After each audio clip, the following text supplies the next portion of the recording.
కానీ నేను ఒక మాట నాకు సంతోషం అనిపించింది.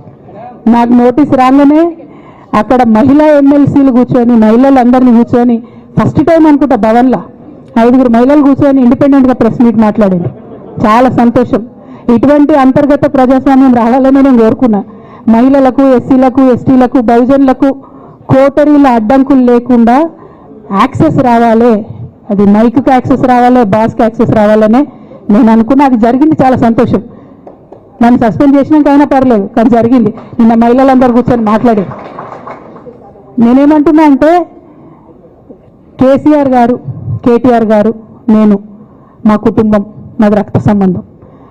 పదవులు పోతానో పార్టీలకు వెళ్ళి సస్పెండ్ చేస్తానో పోయేటటువంటి బంధం కాదు.